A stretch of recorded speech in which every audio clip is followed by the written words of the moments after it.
ॲगेमेनॉन हा प्राचीन ग्रीकमधील मायसिनी या राज्याचा राजा. इपिजिनिया ही त्याची राजकन्या. ट्रोजन वॉर या युद्धावर जात असताना ॲगेमेनॉन या राजाने आर्टमिस या शिकाऱ्यांच्या देवतेचे पवित्र हरिण मारले. त्यामुळे क्रोधित झालेल्या या देवतेला प्रसन्न करण्यासाठी राजाने आपल्या आवडत्या इपिजिनिया या राजकन्येचा त्याला बळी दिला. अशा प्रकारे प्राचीन ग्रीकमधील पौराणिक कथांमध्ये इपिजिनिया ही त्यागाचं प्रतीक म्हणून ओळखली जाते. इपिजिनिया या शब्दाचा अर्थच जन्मतः अतिशय कणखर असा आहे आणि या नावाने ओळखल्या जाणाऱ्या भुईचक्राच्या प्रजाती देखील या अर्थाला साजेशा आहेत, कारण त्या तशाच कणखर आणि अतिशय कठीण परिस्थितीत सहज वाढतात. इपिजिनियाची ऑर्डर ही लिलियस आहे आणि इपिजिनियाची फॅमिली ही कॉल्चिकेसी आहे. कॉल्चिकेसी हे फॅमिलीला नाव देण्याचं मुख्य कारण असं आहे तर ते म्हणजे यामध्ये कॉल्चिसिन नावाचं अल्कॅलॉइड आढळतं. कॉल्चिसिन हे अतिशय उपयुक्त असं अल्कॅलॉइड आहे ज्याच्यामध्ये अनेक औषधी गुणधर्म आहेत. उदाहरणार्थ हे अँटीपॅरेसिटिक आणि त्याचबरोबर अँटीरुमॅटिक म्हणून सुद्धा वापरलं जातं आणि त्याचबरोबर त्याच्यामध्ये अँटी कॅन्सर पोटेन्शियल पण आहे. पावसाच्या पहिल्या सरी बरसू लागल्यानंतर सड्यावर पांढऱ्या गवताची फुले दिसू लागतात.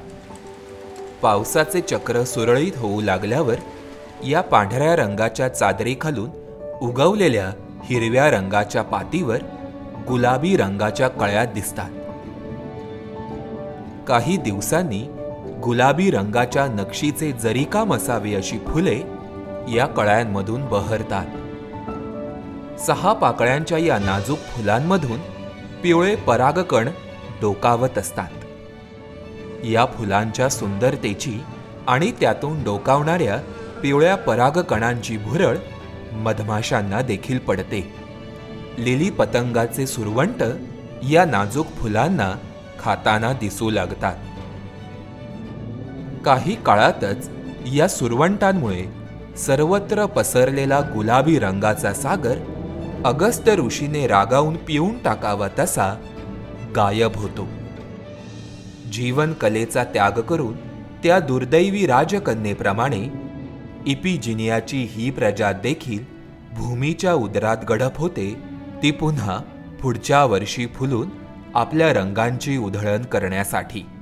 ही प्रजात आहे इपिजिनिया रत्नागिरिका.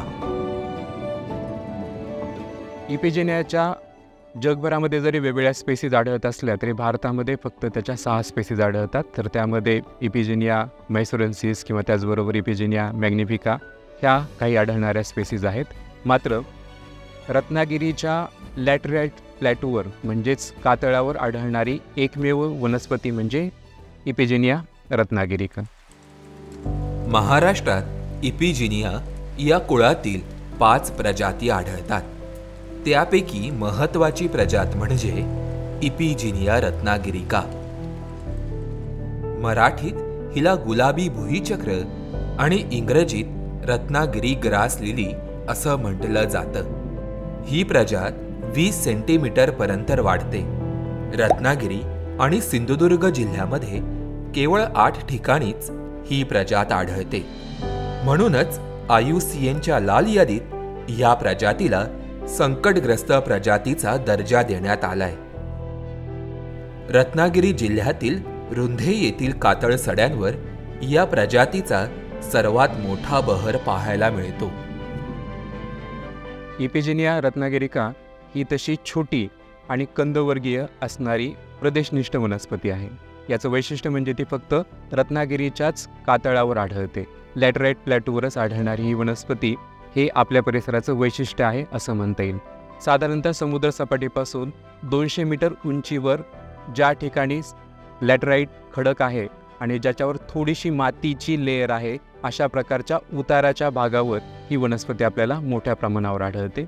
या वनस्पतीचा पूर्ण कालावधी हा साधारणतः जून ते जुलै या 2 महिन्यामध्ये कंप्लीट होतो.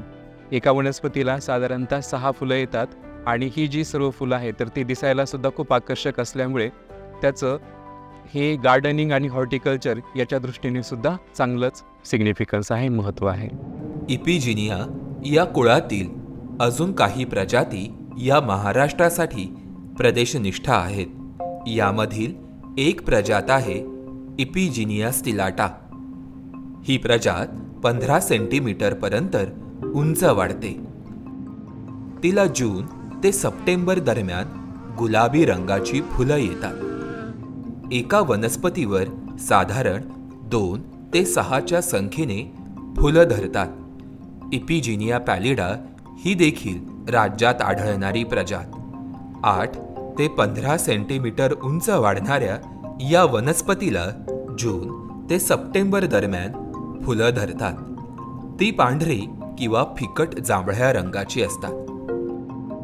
इपिजिनिया मॅग्निफिका ही प्रजात 60 सेंटीमीटरपर्यंत उंच वाढते. तिला सप्टेंबर ते डिसेंबर दरम्यान फुलं धरतात. या वनस्पतीवर 4च्या संख्येने धरणारी फुलं ही जांभळ्या तपकिरी रंगाची असतात.